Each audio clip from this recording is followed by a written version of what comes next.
Howdy folks, my name is Lanso90 and welcome to my review of The Midnight Gospel. So, this is going to be a little less organized than I thought it would be. I ran out of time to make this video, so it's going to be a little bit more off the cuff than I was hoping, but we should still cover all the basics here. So, the main thing with The Midnight Gospel that I want to talk about, first of all, it's an amazing show. I really enjoyed it. It's a lot of fun and very interesting, but there's just this big thing that you need to know before you go in, because right now everyone's in quarantine. You're running out of things to watch. You're watching everything on Netflix. It's all gone. Suddenly this cartoon pops up in your feed of recommended things, and hey, it's an adult comedy. It's animated. It's animated by the guy who made Adventure Time. It has a popular comedian at the helm of it. That sounds amazing. It sounds like Rick and Morty. It sounds like Bojack Horseman. And then you read the description. I'm going to read the description here. Let's see. That's a episode description. I wanted the series description. Well, you'd still just see the episode description anyway before anything else. When the simulator lands Clancy on a zombie-ravaged Earth where he meets the president, who's a fan of drugs and meditation, with Dr. Drew Prinsky. You're like, okay, so it's like in a zombie he has like some kind of machine that teleports him to different worlds, and there's a zombie apocalypse going on in this one. It sounds pretty cool. What it doesn't tell you is this series is a series of interviews. It's a interview podcast that is actually like a real podcast that has gone and been animated. But it doesn't tell you that going in. It doesn't say it in the description on Netflix. It doesn't even really say it there's even a trailer for it. You can watch the trailer, and the trailer, it acts like it's a Rick and Morty type of thing too. It doesn't act like it's a interview series. So we'll get into it when we talk about episode 1 here. I'm not going to talk about every episode, just everything that kind of matters. So let's begin. So first episode, it starts off kind of explaining what's going on, and this kid has moved from Earth. I assume he's a kid. He looks like a kid, but I guess he's an adult. But he's moved from Earth to some place called, what's it called? Like the Arch or the Void or something. But it's this beautiful, surreal-looking place, and he's bought this little trailer that has this simulator in it. That's what he's sticking his head into right now, is the simulator. And he can look through these list of planets up on the simulator, and he can choose one, and he also has to choose an avatar for that world. He can find particular things on that world that are of his interest. The computer is like a sentient AI as well. And he can teleport to different worlds. So he teleports to the first world, which is the zombie-ridden Earth. And he picked a very large, strong avatar for this one. But this is what I was getting into. It doesn't tell you that this is going to be an interview series. It's still right now, it's still in like full cartoon mode. It seems like it's just an animated show like Futurama or something. And it doesn't say anything when he gets here and arrives with this guy. And they start talking. And they're just, the whole time while they're talking, there's a zombie apocalypse going on. The president's like getting out a gun and killing people nonchalantly while they're talking about drugs and what drugs mean, what are hallucinogens, and how do they affect people. It's like, it doesn't seem like it has anything to do with what's going on when you're watching, and you slowly start losing your minds. Like, what are they talking about? Like, why are they doing this? And I was starting to think, okay, is this, because it came out April 20th, is this show supposed to be for stoners? Like, was this like two people getting high and recording? And the visuals are really surreal and stuff too. Like when he launches himself through the simulator, it's extremely surreal and strange looking, but really beautiful. But that's what I was starting to think at this point. I was like, okay, so this is like two people just getting stoned and just talking about random things maybe. But every now and then they will interact with the world. Like the whole first part, before it shows like the intro sequence, it's totally in character in the game, in the world. And then after that is when the interview begins. It doesn't say that. But basically sometimes they will interact with the world through their voice. Their characters are all the time, like constantly just interacting with the world. But every now and then they'll say something. Like the president will shoot something, he'll be like, "Oh, nice shot, thank you." So that also makes it more confusing. You're like, okay, maybe it's not an interview thing that's going on, or not interview, but just two people chilling. Maybe it is actually supposed to be a show, and just for some reason what they're saying just doesn't make any sense to me. And I went through the entire first episode never figuring this out. It doesn't say it doesn't tell you. At the end of the episode, it goes back into full in-character mode, which also kind of throws you off of thinking, oh, this is an interview series. And it wasn't until the next episode where I actually figured out what's going on. So the next episode, he goes to a planet where there's like these weird clown things that grow out of plants. This is also really surreal, which is why I was like, this is just a show for stoners, maybe. And these clowns grow out of plants, and then these giant dogs eat the clowns, and then these types of clowns come and hunt the giant dogs. And they have that face of that one like bologna slice that's like has a weird shape to it. But this episode, the whole interview is about death. And I did forget to mention the whole point of the show, the Midnight Gospel, is it's his I think he calls it a space cast.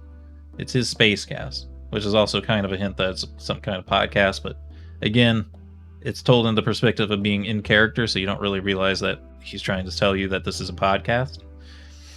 So it's not until this one, he's interviewing this giant dog thing that's about to die, and the whole episode's about death. They're talking about death, and she says, "Oh, well, in my first book, I can't remember the name of the book. I talk about this," and then I was like, "Wait, so this is a real person?" I looked up the name of the book, and sure enough, it popped up with the person. I was like, "Oh, this is an interview series." So this is when I figured it out. And then I think really at the end of this episode is when most people would also figure it out, because there's her boyfriend or her husband is there with her in this interview, and he interjects sometimes. But at the end, he calls the Clancy, he calls him Duncan, and Duncan's the name of the real comedian doing it. So at this point, you figure out, okay, it's an interview series, which is fine. It's just, it doesn't tell you that. You have to figure it out, which is strange. It really doesn't work for the first episode at all. The first episode just gives you a headache because you have no clue what's going on. You're trying to figure it out. The first part of this one's really extremely strange. But by the end of it, you figure it out, and by episode 3 is where it really gets good, I think. The interviews really work well. You know what's going on. You know it's an interview series. And the stuff going on in the background's interesting. I will say that this might be one show you might want to watch twice. And I'd say, like, the first time, watch it with the volume low or muted, something like that, and just pay attention to the visuals. And then I'd say watch it again, or with the visuals off, just listen to it, the audio. Because when you're watching both, it's kind of hard to process it because they're not in sync at all times. Sometimes they are, but like I couldn't tell you what some of the episodes are about because what's going on screen is not what they're talking about, really. I'm sure there's some sort of metaphors going on at all times, but a lot of the time you don't get it.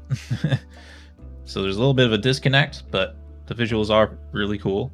It's like I said, it's the guy from Adventure Time who animated this, and that's pretty interesting. I'd say my favorite episode, I think, is episode 5, which is he's running out of worlds in his simulation. Every time he gets through a world, he ends up destroying it, or it ends up getting destroyed on its own. And he's running out of worlds to even choose. So like the only thing left is like this prison that's of all the souls of people who, I can't remember exactly what the phrasing was. It was like they can't be redeemed or something. And he's going to this prison.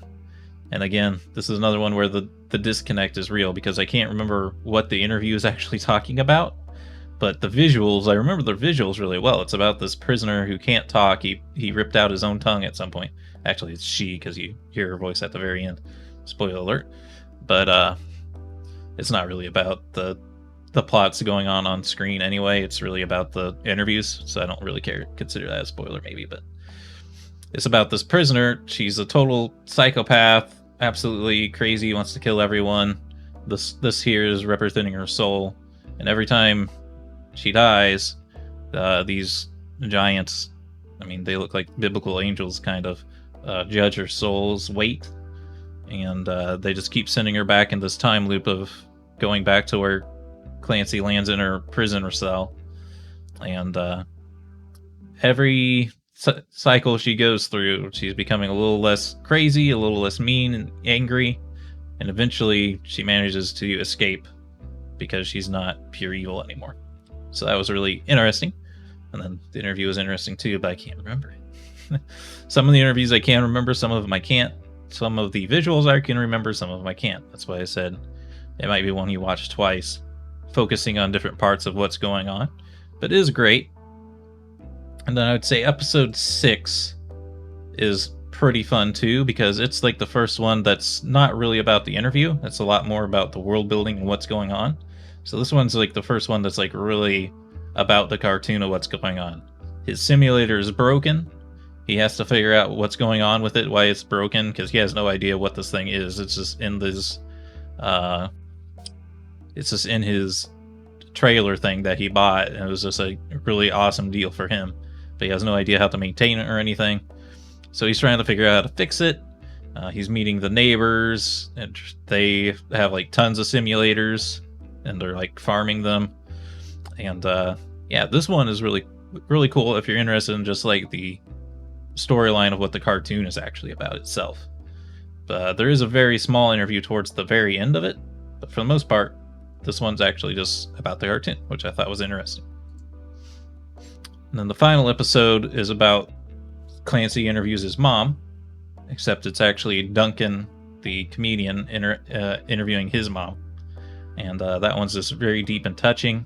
If you read the description on the Netflix page, it's his late mother. So it's like really deep and interesting and touching. And it was a really good way to end off the series. I'm not going to talk about any spoilers from there. Hopefully there's a season 2, and hopefully it's they've learned a little from making these episodes to figure out like what works and what doesn't. Episode 1 is definitely like the hardest one to watch, because it's just kind of a mess of what's real, what's not, what's the interview and what's not the interview, what's going on.